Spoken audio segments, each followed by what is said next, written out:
Now, ladies and gentlemen, this evening, our guest of honour is arguably the greatest centre-forward of the modern era. He's our special guest this evening. He's been recognised by the Association of Former Manchester United Players. And without further ado, ladies and gentlemen, please put your hands together for Andrew Cole.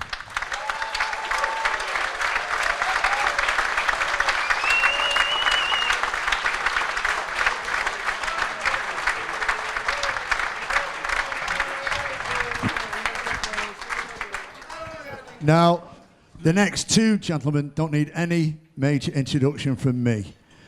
Where do you start with the first one? He's a Manchester United legend. He was the club captain. He's an entrepreneur.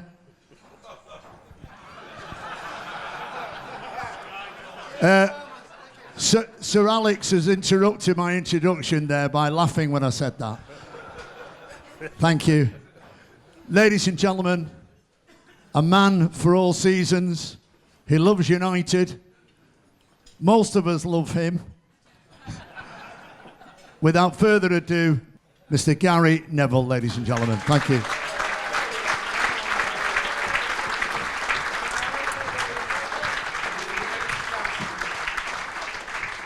And now, ladies and gentlemen, when we describe someone as one of our own, he left us for a little while, but they always say, if you love something, you've got to let them go and fly the nest and come back. He went away, he won a few things while he was away, but he's come back, and without doubt, one of our very own. Ladies and gentlemen, please welcome the one and only, the current team player, Mr. Jonny Evans.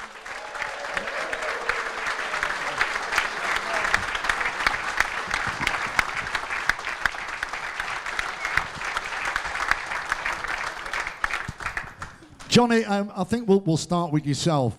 Young boy growing up in Northern Ireland, obviously massive area for Manchester United fans. What was it like for you, and what were the influences there?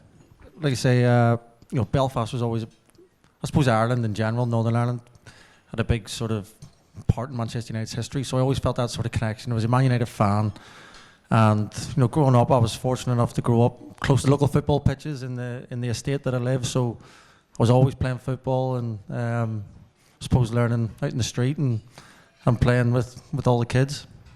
And was it always United? Always United for me. I got scouted for United when I was 9, and I first came over here when I was 10, and once I'd been here, there was lots of clubs wanted me to come and trial, and I always said no. There's one place I want to go, and that's Man United, and luckily I got there. And Jonny, from being a 10-year-old, 9-year-old, as you say, what was it like to live that dream, to achieve everything and join the club that you love? There's not many people that can say that. I think anyone that's coming through the academy has got those aspirations, and not many make it. Gaz and myself, fortunate to do that. So yeah, I suppose you could say it's a dream. I suppose you never believe that those dreams are ever going to come true, and when you first step out on that pitch, it is a bit of a pinch me moment. I lost my first game for Man United, didn't sleep for days, but lucky able to bounce back and go on to play many more games for the club that I love. Even though you lost that first game, did you have a good game? That was terrible. We might ask the boss later what you were like. Absolutely brilliant. Ladies and gentlemen, let's hear it for Jonny. Lovely intro. Gary, a different route for you, but nevertheless still an interesting one, and a lifetime Manchester United fan. Gary Neville as a Red. What was it like for you? I mean, it was amazing. My school teacher at the age of 10 wrote a letter to United for a trial, and so he actually got asked whether there were any boys worthy of a trial, and they put me forward, and I went down to Littleton Road in Salford, hundreds of kids there, and joined at the age of 11 in August 1986, and was just fortunate every single year. There was a big transformation. The boss came down in, I think, November, December of that year, and the transformation was just incredible within a few months. The likes of Brian Kidd and Nobby Stiles came in, the boss, and obviously Archie and all the other coaches came down to watch training, and just every single year you got told whether you were being kept on for the next, and thankfully I kept being told that I was. And then at 14, my dad came in, was brought into the Cliff to see Brian Kidd, and I was offered a 2-year schoolboy forms and YTS, and I can still remember walking outside of school. My dad came to school, so I knew something had happened, and we were both crying our eyes out because all I ever wanted was a chance to play for United. Never thought I really would, and then joined the club at 16 and just had the best 20 years of my life. Every single day was a thrill, surrounded by the most incredible people who still are in the back of my head today. Every time, everything I do in my life, every day you sort of play for this club, is a sort of memory, and you sort of call back upon those memories to inform you and the principles and values that you have. So yeah, I'm grateful, and the fans are amazing, the club's amazing. It's a magic football club, and last Thursday was typical of Manchester United, that we're the only club who can continue to do that, and it's fantastic. A long way to continue, Gary. Before we go any further and we speak about this man in the middle, I just want to read a quote to you because I think it's a beautiful one, and it's one from yourself, and I think it sums you up if nothing else. This is from you. Failure is a bruise, not a tattoo. Tell me about that. I failed a lot. You heard David Gill laughing before. I thought it was Sir Alex. No. Yeah, to be honest with you, that was sent to me after I went to Valencia by someone, and ultimately I obviously didn't do very well there. It was too much for me. I was well out of my depth, lost my confidence. I don't mind saying that, and something that really I struggled with. So yeah, I think if I hadn't been a footballer at United and experienced some of the things that had happened at United, I probably wouldn't have definitely been able to cope with what happened obviously after Valencia. But that resilience and that sort of toughness that you get put into you when you're at United, that mental strength helps you cope with things, and it stands you in good stead. Gary Neville, ladies and gentlemen, thank you for that, Gary. Andrew, a slightly different journey to these two, but again, nevertheless, an interesting one and a few stepping stones along the way. Yeah, I've been lucky along the way, obviously to sign for such a wonderful club like Manchester United. I got here a lot quicker than I expected, put it that way. I think I've had a career of falling out with managers. And I think that's how the manager was able to sign me in the end, because I fell out with Kevin Keegan, and not too long after that, I was fortunate to sign for Manchester United.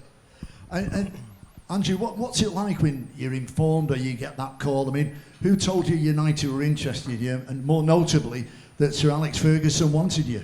Well, it was a funny one because I played on the Sunday for Newcastle in the FA Cup. Went in the Monday morning to train, went home that evening to watch Sheffield United versus Man United in the FA Cup, and got a call. And the call was, the deal's been done for you to go to Manchester United.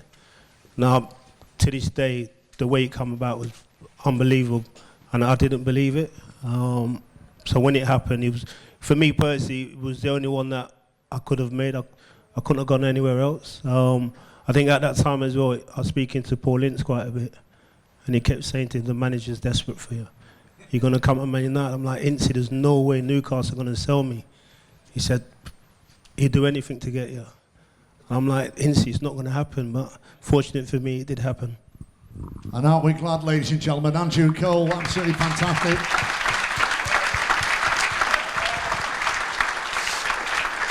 Whenever we do these, we always talk, and it's also a question that most United fans want to ask a player, but I'm going to start with you, Andrew.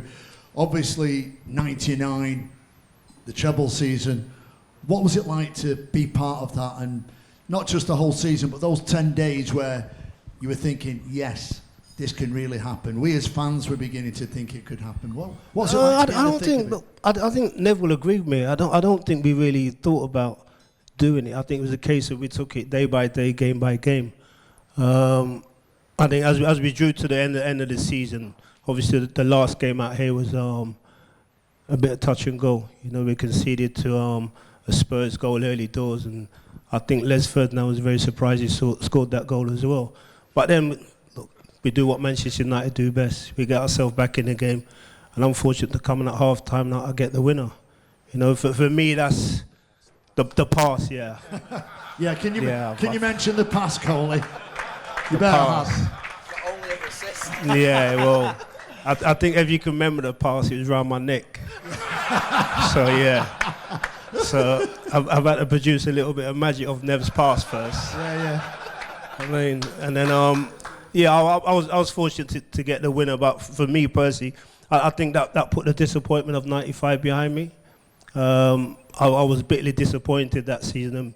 We got to West Ham and unfortunate not to win the league, and I took it to heart, you know, because I believe that I let Manchester United down. I believe I let the players down as well. So to score that, you know, was a big plus for me.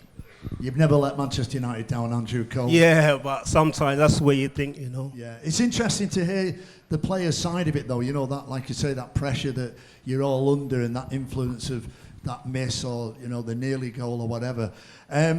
Gary, 99, when you reflect on it, I mean, I know we spoke many times, but just give us that overview for you personally. Again, you know, born and bred within the club, it's, you know, you bleed red, you are, you know, Gary Neville as a Red. What was it like for you?